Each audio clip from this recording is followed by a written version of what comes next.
Prince Charles, at one time the most sought-after bachelor in the world. Quite a lot of young ladies thought they might fancy themselves as queen. He certainly made the most of his playboy image. Here was the action man Prince, and here were a list of very glamorous young women in his company.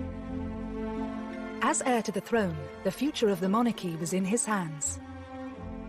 Charles had one task: to find the wife who would become the future Queen of England and who would produce an heir. And his choice of wife paramount. They didn't want any scandal, they didn't want any shame. But his journey has been far from smooth. He was regarded as being a bit of a liability because he was in and out of too many beds. Time was ticking, and the world was watching to see who he'd choose. From a romance with his future sister-in-law. I think Sarah would have been right up there as a possible bride. And a marriage proposal to his second cousin. He knew that she would be a suitable match. It would have been a dynastic marriage that pleased everyone. How hard was it to find the perfect bride? How would the monarchy look today if he had chosen differently? And what was it about these women that made them serious contenders? Heartache, infidelity, and romance. These are the women who could have been queen.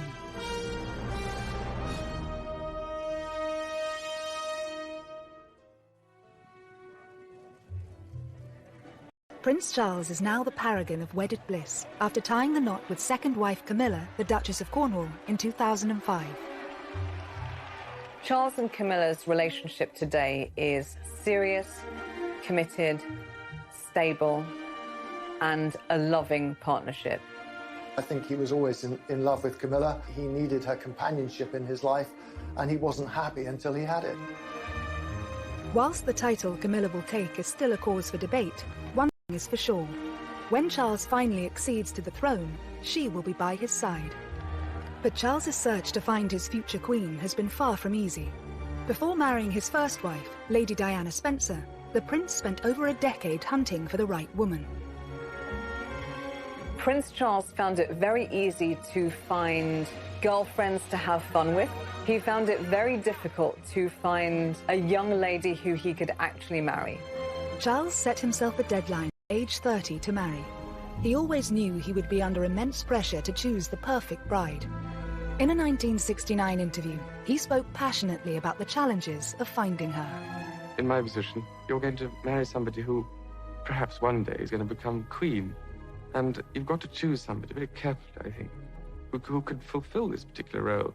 Because people like you, perhaps, would expect quite a lot from him, almost from childhood, that the chief task of his life was to carry on the dynasty successfully. So he had to get the right woman. There were strict criteria that any potential bride would have to meet. You needed to be aristocratic, able to gain the approval of the Queen herself, not a Catholic, not divorced, and an actual virgin. It was an absolute necessity that Charles should marry someone who had not had any other relationships with men. The phrase was she had to be Virgo intacta. These requirements were being placed on Charles in the 70s, in the age of the sexual revolution. I think it's probably right to say that in Charles's social circle, virgins were about as rare as mermaids. Charged with an almost impossible task, Charles's search was also set to play out under the watchful eye of the world's media. All he needed to do was walk across a polo lawn with a woman, and suddenly she was named in the press as his current girlfriend, future wife, future queen. Whilst dozens of women hit the headlines, who were the most notable to win Charles's affections, and which of them were closest to becoming queen consort? Rumoured first love Lucia Santa Cruz was introduced to the shy 20-year-old prince at Cambridge University by former politician and the master of Trinity College, R.A. Butler. Lucia was working for Rab Butler, helping him with his memoirs and his research. She was the daughter of the Chilean ambassador. I think Lucia was someone to whom anyone would be attracted. You know, beautiful brunette, I think quite petite, but an absolute, a brain. She was about 5 years older than Charles. She was very worldly. She spoke several languages. She had her own life. And according to everyone, Charles was immediately smitten. With this amazing young woman, Charles was said to have embarked on his very first love affair. it was a physical relationship because Rab Butler's wife has said rather oddly that Charles had been able to cut his teeth on Lucia, which is a horrible way of putting it. But I think basically what she was saying was that, you know, she was sexually experienced, and that was a good thing for Charles, who was a complete innocent. He was younger than his age, and this was true in a sexual sense as well. He'd had no early experience with women. I think his eyes opened to the great possibilities that there were out there. Whilst Lucia is regarded by many as Prince Charles' first serious girlfriend, was she ever a contender for Queen? Lucia could never have been a serious contender for marriage with Charles. I mean, Charles was simply too young, and I, doubt she'd have been interested. But of course, She was Catholic. As heir to the throne and the future head of the Church of England, he could not marry a Roman Catholic, so Lucia was never going to be in the running because of that. As future king, Charles would have to favour duty over passion. It's said that Lucia still remains good friends with Charles to this day, and it's widely reported that she even played matchmaker for his next serious relationship with Camilla Shand, one that would ultimately change the course of his life. she was living in the same block of flats as Camilla and said to Charles, you have to meet this girl. She's, almost the perfect person for you. Camilla was everything that Lucia was, and more, because she was English, she knew the royal family, she moved in the same circles, and she had the same strength, the same motherly qualities that Lucia had, but she had them, to an even greater extent. She's quite bold, quite racy sense of humour. She's not shy at all. If you're Prince Charles, who's a bit more sort of introverted, Camilla's qualities are extremely alluring. Plus, she's tough, and I think he likes strong women. Camilla's family history also featured a scandalous royal love affair that she was said to have enjoyed telling Charles about when they first met. She said, my great-grandmother was mistress to your great-great-grandfather, Edward VII. So how about it? Meaning, why don't we do the same thing? You can easily imagine Camilla saying that and meaning it with a laugh. Camilla completely took over him, physically, mentally, emotionally. I think there's no question that Charles's love for Camilla was greater than her for him. Her heart, I think, at that stage was really given to Andrew Parker Bowles. She was always more attracted to Andrew. Andrew was much sexier because he didn't have this slightly sort of vulnerable, weak, timid character that Charles had.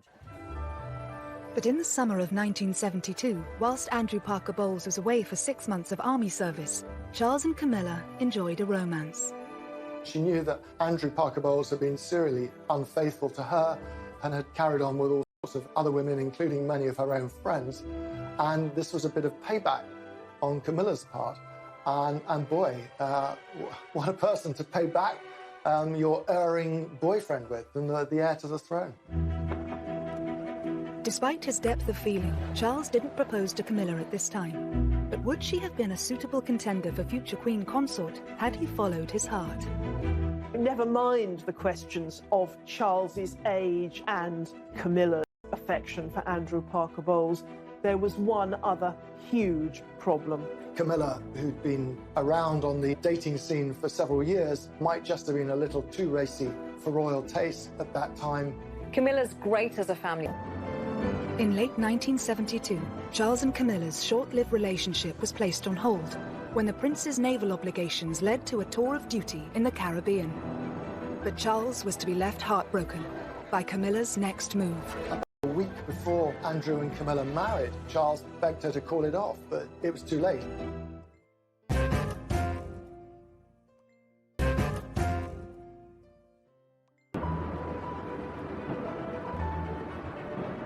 Whilst on a tour of duty in the Caribbean, Prince Charles learnt that Camilla Shand and Andrew Parker Bowles were engaged to be married. Charles was devastated, desperately upset. About a week before Andrew and Camilla married, Charles begged her to call it off, but it was too late. Just after Charles heard that Camilla was engaged to Andrew Parker Bowles, he also heard that Princess Anne had become engaged. After losing Camilla and then seeing his much-loved younger sister Anne marrying Captain Mark Phillips, I think he did begin to put pressure on himself to try and find a suitable bride. Charles didn't have to wait A week after Anne's wedding, he attended a shooting holiday in Spain, hosted by family friend Arthur Wellesley, the 8th Duke of Wellington. Here sparks flew for Charles, with a true blue blood. Lady Jane Wellesley was the daughter of the Duke of Wellington, one of our most distinguished and noblest families. She was a very attractive, spirited young woman. She was a journalist, so she was somebody who was independent-minded, wanted to be a career woman, making her own way in the world. No, I'm buying my own lunch. Are you? She and Charles seemed very well matched. I think he did think about her as a serious prospect at that time. Many people thought that she was a huge contender to be the future queen. 22-year-old Jane's eligibility didn't go unnoticed by the press. She was the first young woman associated with Charles that the press picked up on as a possible future princess. They were followed everywhere, and she was followed everywhere. She just found the pressure too much to bear. There was a huge amount of press and media speculation, which actually led her to finally snap, understandably, and say, on the record, do you honestly believe that I want to be queen? This was a problem with many of the aristocratic women that Charles dated. They didn't yearn to be the wife of the heir to the throne because they were already titled. She was already Lady Jane. Why would she choose that when, the downside was that for the rest of her life, the press would follow her everywhere. They'd criticise anything she happened to say inadvertently. It would be a nightmare, and she knew that. As an eligible bachelor, actually his role as prince was off-putting for lots of women. Had the press not helped to scupper this perfect match, how much different would the monarchy have looked today? I think Jane Wellesley would have been a very good queen, as it happens. I think she was sensible, she was intelligent, she was modest. She would have brought to the whole business of being queen much more than Diana did. She was a ticking bomb from the very word go. It was now 1974, and Charles' great-uncle, Lord Mountbatten, had a piece of advice for the 25-year-old prince. Mountbatten was urging Charles specifically that a young man should sow as many wild oats as possible before marriage, but that he should then marry a sweet, innocent girl so she can remain on a pedestal. It certainly looks like he did take that advice. Charles was incredibly close to Mountbatten, and he became one of the biggest influences on the prince's love life. I think Charles did have a bit of a fractious relationship with his own father, the Duke of Edinburgh. So I think his uncle provided him with just a lot of friendship and a lot of support. He advised Charles in a very loving, but also very calculating way. He was very much on the dynastic make, and he saw Charles as someone whom he could influence. It helped cement his connection with the royal family. He'd always interfered in royal life and had been doing it for many years. Decades before, Mountbatten had really tried to orchestrate the marriage of his nephew, Prince Philip, with Princess Elizabeth, the heiress to England. Now, that marriage, of course, happened, but not without Prince Philip actually warning his uncle to back off. Nevertheless, he was the mentor in Charles's life, and it was his advice that Charles decided to follow. Dickie Mountbatten was so supportive of Prince Charles's erotic adventures that he offered him the use of his own property, Broadlands, as a secret love nest or hideaway for Prince Charles to take his girlfriends. Charles didn't find it difficult to attract these young ladies. By the mid-70s, his public image had undergone something of a transformation. He was always under pressure from his father, Prince Philip, to be a real man, to be a sort of James Bond figure almost. So he got the Aston Martin, he did military service, he learned to fly helicopters. He was a good horseman, he was good at playing polo, he had a good figure. It looked very good in white riding breeches. He would take his shirt off and he looked pretty fit in many ways. He wanted to be someone who put himself on the edge of danger, and that sort of... A string of romances ensued, but in 1976, just 2 years away from his self-imposed marriage deadline, one particular lady hit the headlines. Davina Sheffield was the ex-debutante granddaughter of wealthy industrialist Lord McGowan. She was well-connected, cousin of Samantha Cameron. She was, a good rider. She was very good-looking. often the women Charles went out with were dubbed Charlie's Angels, and she was said to be the most attractive out of all of these Charlie's Angels. Charles was said to have wooed Davina away from her boyfriend and could not disguise his love for her, even in public. She was thought to be somebody that Charles took really very, very seriously indeed, and that this was a real meeting of souls as well as bodies.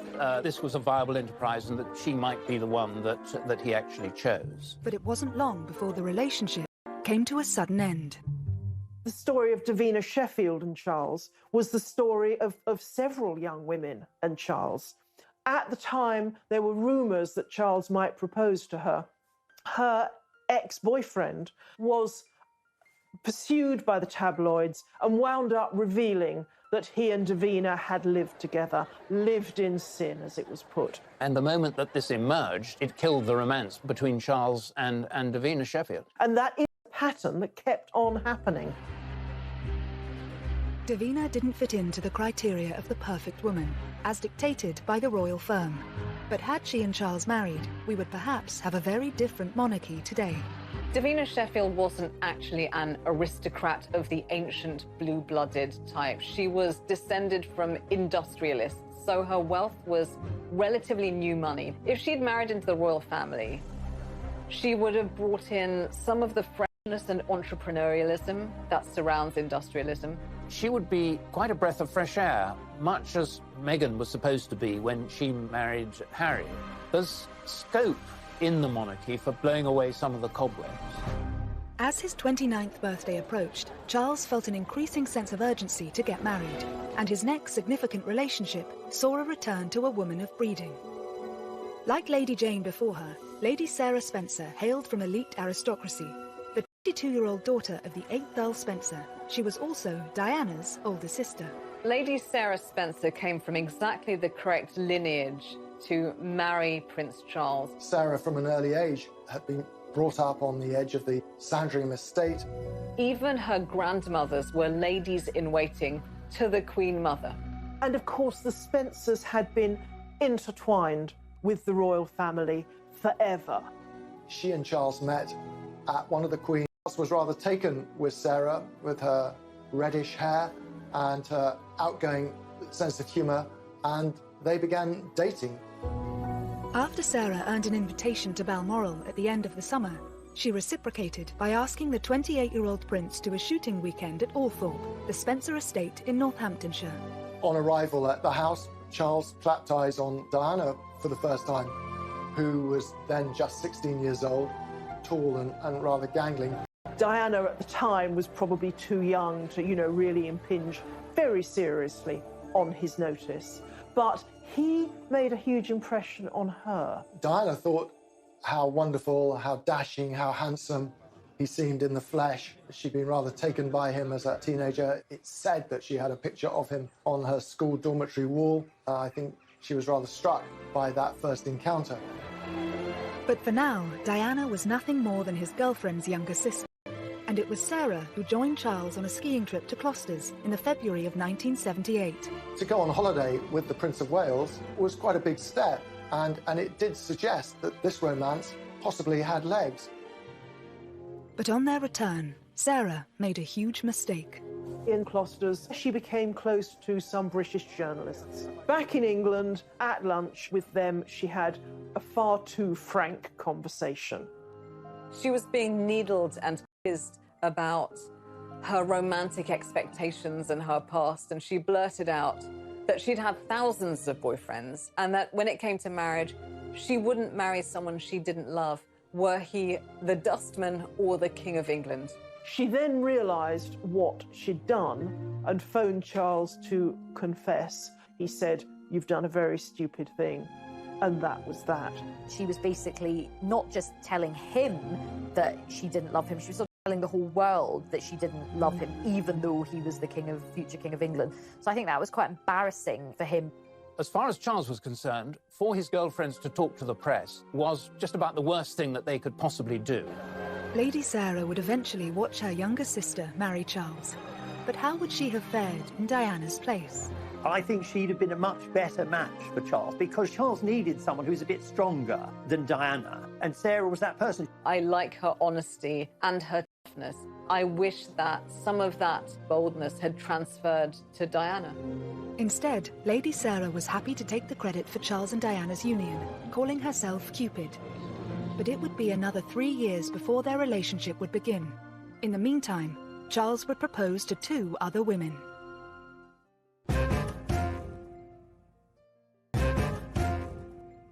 Bree, dating a string of eligible young women. He's beautiful.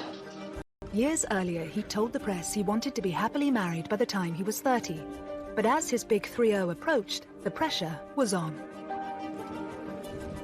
Prince Charles's job was to get married and make babies. By the age of 30, he still hadn't done that. As Charles approaches his 30th birthday, there is this sense of panic setting in. He does throw himself into quite a few relationships, and he doesn't just throw himself into these relationships, he actually proposes to these different women. Over the next 2 years, Charles proposed to not 1, but 3 young women. His next love interest, Amanda Knatchbull, seemed to tick all the boxes, and more importantly, had the approval of Charles's romantic mentor, his great-uncle, Lord Mountbatten. But that was hardly surprising. Amanda Knatchbull was the granddaughter of Earl Mountbatten, and she was someone who he had known since she had been a child, of course. She's also Prince Charles's second cousin. So with Lady Knatchbull, he really kept it in the family. Charles was 9 years older than Amanda. Was it pressure from Mountbatten that had once prompted the prince to speak to 16-year-old Amanda's mother about her being a future royal bride? Charles considered it from a very early age, but I think that Mountbatten had sown the seeds. I think Charles, the future king, was, as far as Mountbatten was concerned, he was a pawn. He was a pawn in the dynastic game, and he was a pawn that he hoped would go down the board and become a king, and that king would have as his queen Amanda. I find that the most interesting of the relationships, not because it was emotionally intense on either of their part, it wasn't, but because Charles seemed so ready, so willing to consider a very young teenager as a possible bride, just, because everyone told him he should do. Amanda Knatchbull's mother, Lady Brabant, was very wary. I think she sensed that Charles was casting around for someone who was suitable rather than someone who he was in love with. She told Charles to wait and see if a relationship developed. Over the next 5 years, Charles and Amanda did become close friends. But how suitable would she have been as a royal bride? Amanda Knatchbull was descended from Queen Victoria. She was supremely aristocratic.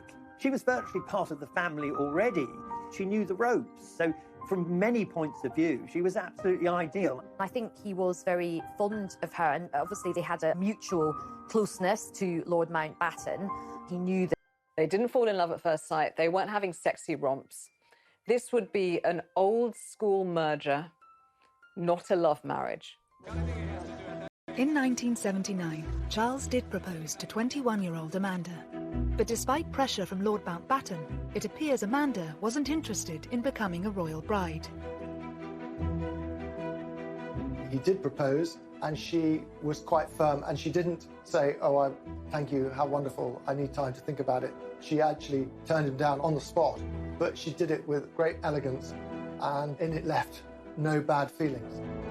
Amanda Knatchbull turned Charles down because I think she just couldn't bear the thought of the exposure to the pressures of monarchy. She doesn't see herself as a future queen. As far as Charles was concerned, he was disappointed, but perhaps not that disappointed, because I don't think that the chemistry was really ever there as far as he was concerned. He was being a dutiful nephew as opposed to an ardent lover. Despite her aristocratic pedigree, Amanda went on to have a successful career as a social worker and advocate for affordable housing. But had she accepted Charles's proposal, how different would the monarchy look? She would have been politicized, socially clued up, a reforming queen. She wouldn't have just traveled around wearing a tiara and amazing clothes. After Lady Amanda's rejection, it seems Charles didn't hang around, because shortly afterwards he was seeing another heiress, Anna Wallis. She was the next in line, not to the throne, but the next in line to Prince Charles's bedroom. Interestingly, if you look at pictures, she looks, as someone once put it, like a more dangerous version of Lady Di. Well, it appears to be a full-on passionate romance. I would say they had a very hands-on relationship. Charles and Anna are said to have connected through a mutual love of country sports. But on paper, was Anna a strong contender for the role of royal bride? Anna Wallis was the daughter of a Scottish landowner. So in one sense, she looked really quite suitable. She was horse mad, hunting mad. She was known as Whiplash Wallis, apparently, partly for her temper, her quick temper. She always rode higher and faster and longer than people on the hunt. Charles was very much taken with her for a brief while. The royal family don't tend to like women who have particularly strong personalities, so she might not have actually been a very good fit in the long term. In early 1980, Charles is said to have proposed to Whiplash Wallis. However, it's rumoured that Anna turned him down because his old flame was back on the scene, Camilla Parker Bowles. Marry Anna Wallis, or perhaps he was just pretty desperate, full stop, because he proposed to her twice.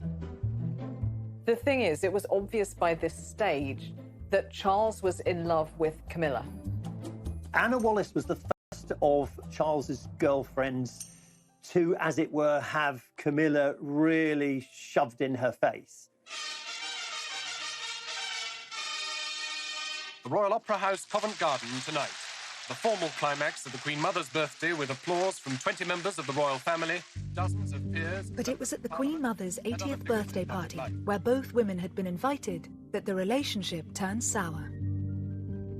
She was like a wallflower. He just ignored her the whole evening. And who did he ignore her for?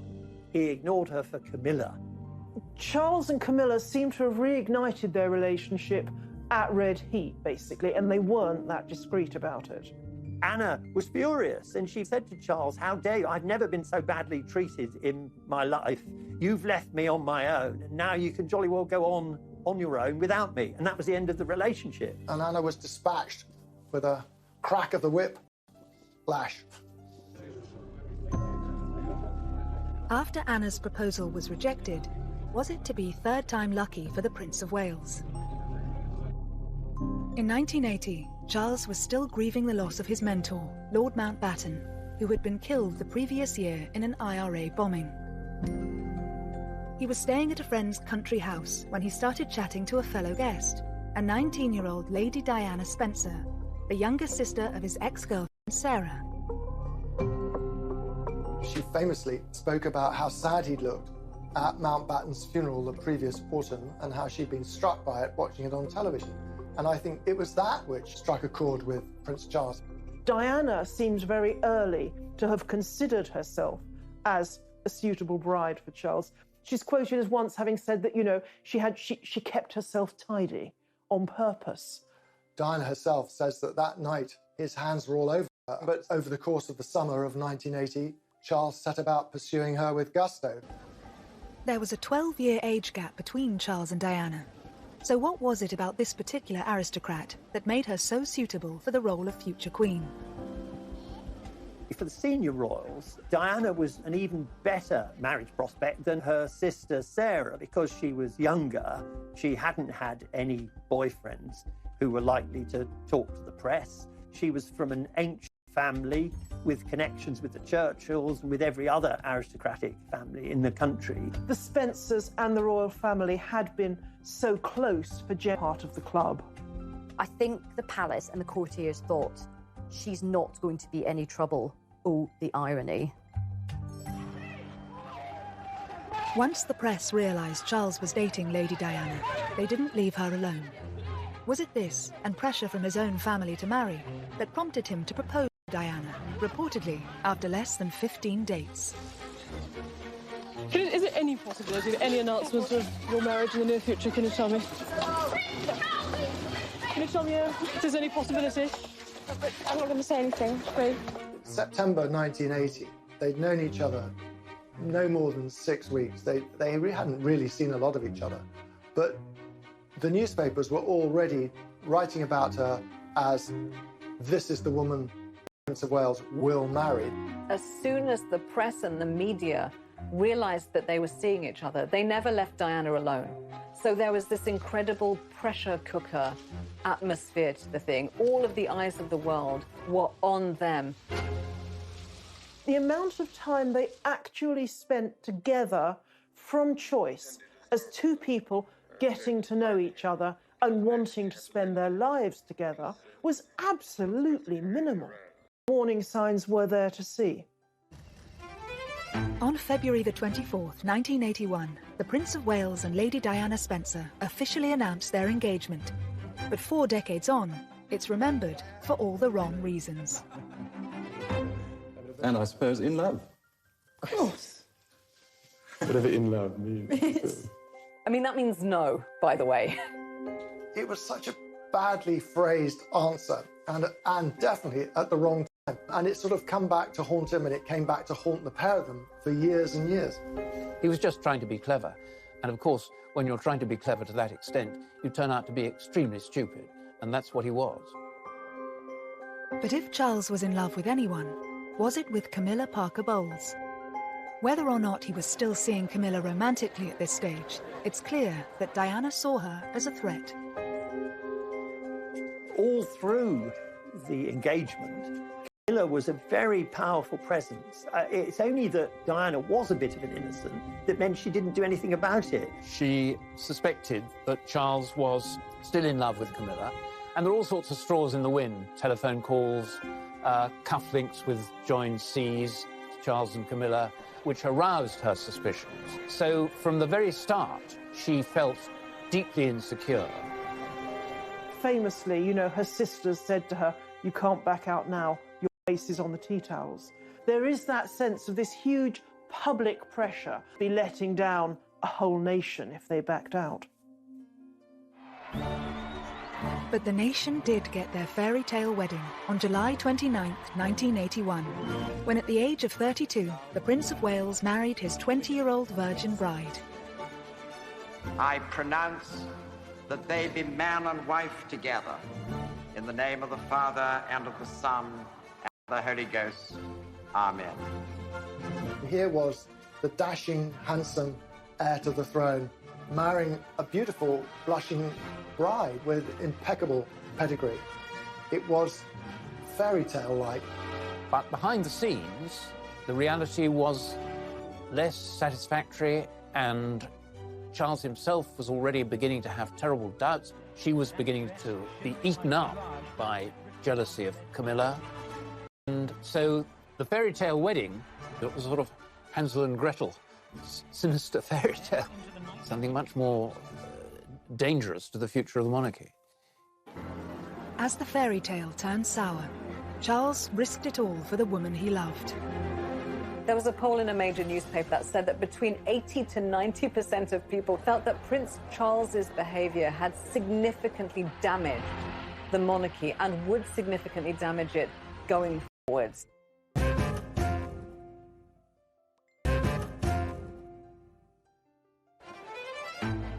At the start of the 1980s, as far as the world was concerned, Prince Charles had got his fairy tale princess, his happy ever after.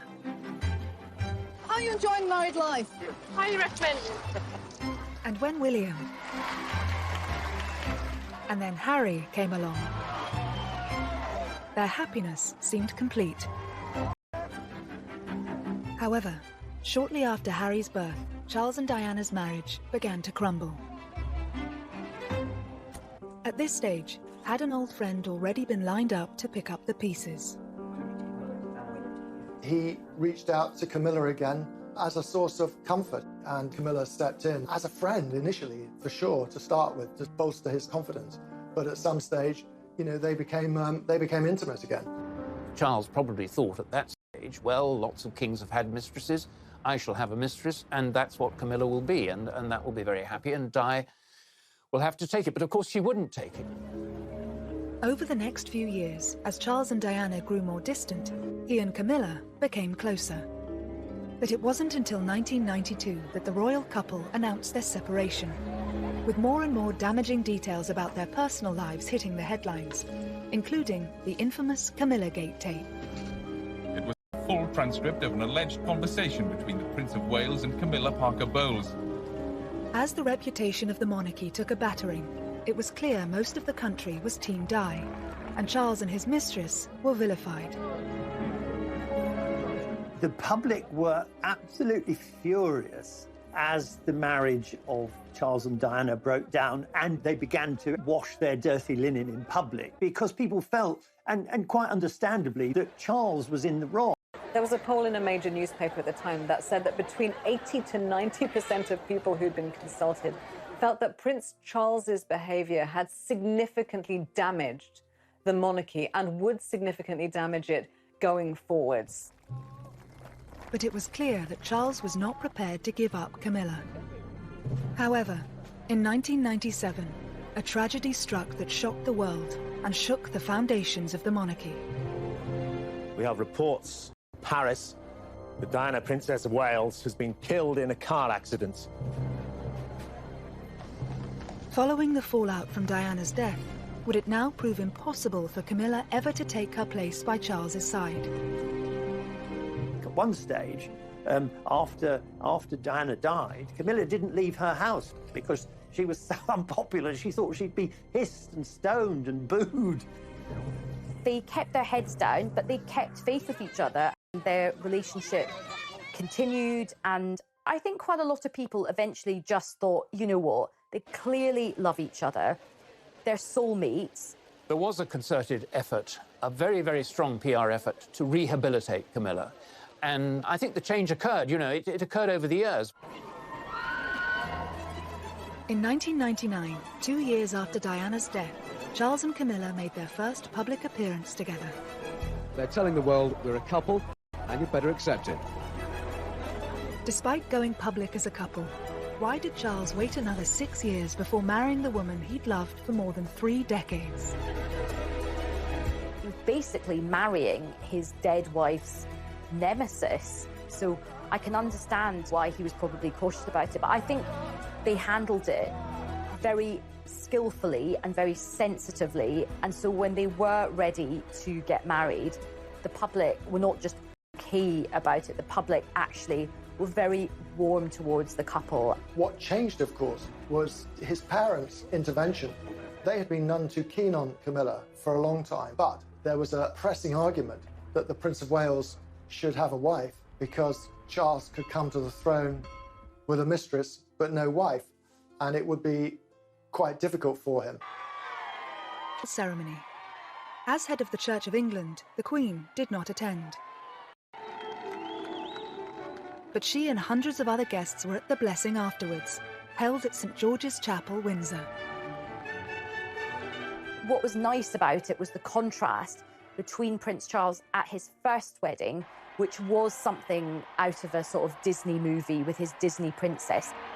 This was so different. They looked really happy. They just looked like they belonged together. He'd finally got a ring on her finger and she was finally his wife.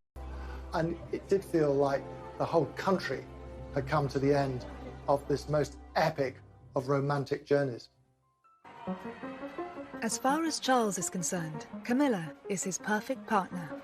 But on paper, the divorcee Duchess is far from the perfect royal bride.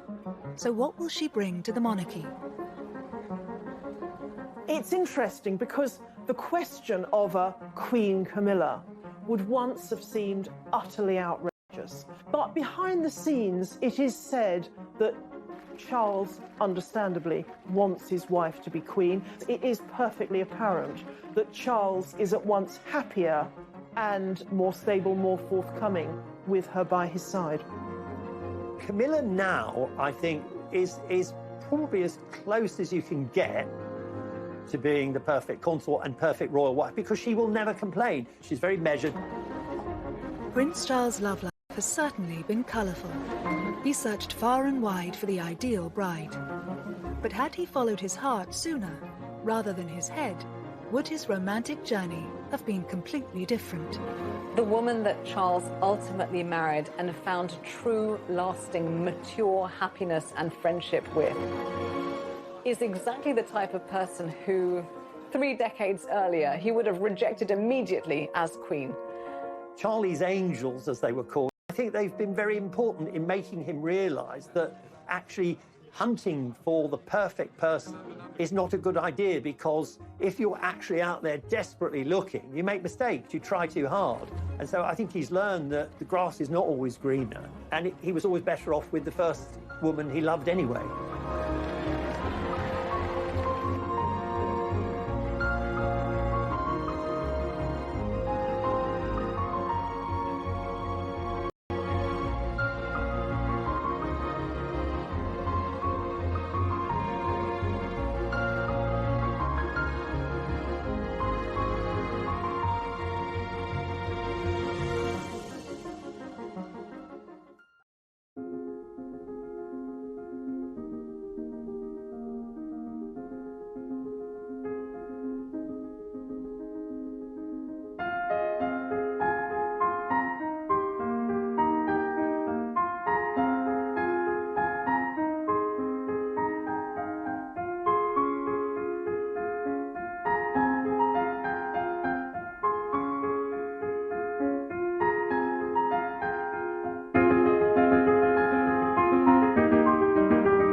Lucia still remains good friends with Charles to this day, and it's widely reported that she even played matchmaker for his next serious relationship with Camilla Shand, one that would ultimately change the course of his life. She was living in the same block of flats as Camilla and said to Charles, you know, you have to meet this girl. She's, you know, almost the perfect person for you.